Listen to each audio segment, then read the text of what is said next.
આજે આપણે રૂટીનના દાળ ભાતને પણ એકદમ સરસ ટેસ્ટી કેવી રીતે બનાવવા એ જોઈશું. સૌથી પહેલા આપણે એક વાસણમાં અડધો કપ તુવેરની દાળ લેવાની. હવે દાળને 2 થી 3 વાર પાણીથી સરસ રીતે ધોઈ લેવાની છે. આ જ રીતે ફરીથી એકવાર ધોઈ લેવાની. પછી પલાળેલી દાળને એક કુકરમાં લઈ લેવાની છે અને આને આ રીતે સાઈડમાં કરી દેવાની. પછી આમાં આ રીતે કાંઠલો મૂકી દેવાનો અને કાંઠલો ડૂબે એટલું પાણી આમાં એડ કરવાનું.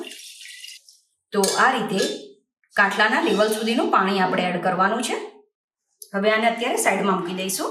તો અહીંયા મેં 1 કપ જૂના બાસમતી ચોખા લીધા છે. બાસમતી ચોખાના બદલે તમે ગુજરાત 17 કે કમોદ જે પણ ચોખા વાપરતા હોય લઈ શકો છો. હવે ચોખાને પણ આપણે 2 વાર પાણીથી સરસ રીતે ધોઈ લેવાના છે.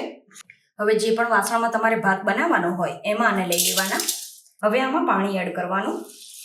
તો આમાં તમારે જ્યાં ભાતનો દાણો ટચ થાય ત્યાં હાથ રાખવાનો અને પછી આ 2 વેડા જેટલું પાણી આમાં એડ કરવાનું છે.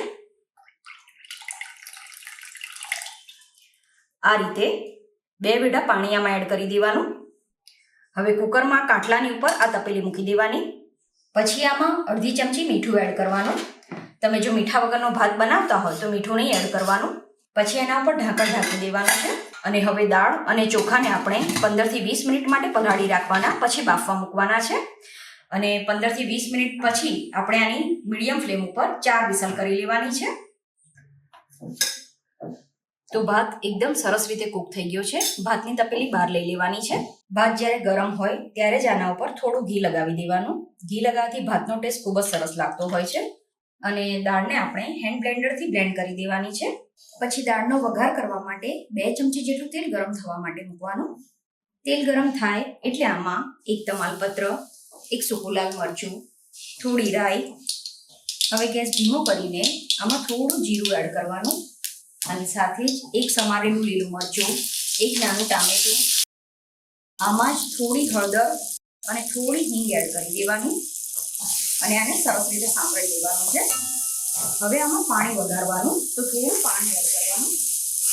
હવે બાકી જે પાણી આપણે દાળમાં ઉમેરીશું એ પણ ગરમ જ એડ કરીશું. તો સાથે આપણે બીજું પાણી પણ ગરમ થવા માટે મૂકી દેવાનું. અને આ પાણી આ રીતે થોડું ગરમ થાય એટલે થોડા સૂકી મેથીના દાણા અને થોડા સિંગ દાણા એડ કરી દેવાના. તો અડધી થી પોણી ચમચી કે સ્વાદ પ્રમાણે મીઠું એડ કરવાનું. આની સાથે અડધી ચમચી લાલ મરચું, પછી થોડો મેથીનો મસાલો એડ કરવાનો. જે અથાણામાં મસાલો વાપરીએ એ લેવાનો છે અને અડધી ચમચીથી પણ થોડો ઓછો લેવાનો. પછી આ ટાઈમે જ આપણે આમાં 1 ચમચી ધાણા જીરું એડ કરવાનું છે. તો આ રીતે પાણી અને મસાલો સરસ રીતે ઉકળી જાય એટલે જે દાળ આપણે જીરીને રાખી છે એ આમાં એડ કરવાની. કુકરમાં થોડું પાણી એડ કરીને એ પાણી આમાં ઉમેરી દેવાનું.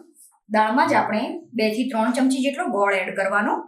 ગુજરાતી જે દાળ હોય એમાં ગળપણનું પ્રમાણ થોડું વધારે હોય, પણ ગળપણ તમારા ઘરમાં જેવું ખવાતું હોય એ પ્રમાણે તમે ગોળ ઓછો વધતો કરી શકો છો. હવે ગેસની ફ્લેમ મીડિયમ કરી દેવાની અને દાળને આપણે લગભગ 8 થી 10 મિનિટ માટે ઉકાળવાની છે, જેથી જે બધા મસાલા અને વઘાર આપણે કર્યો છે એની ખૂબ જ સરસ ફ્લેવર આમાં આવી જાય.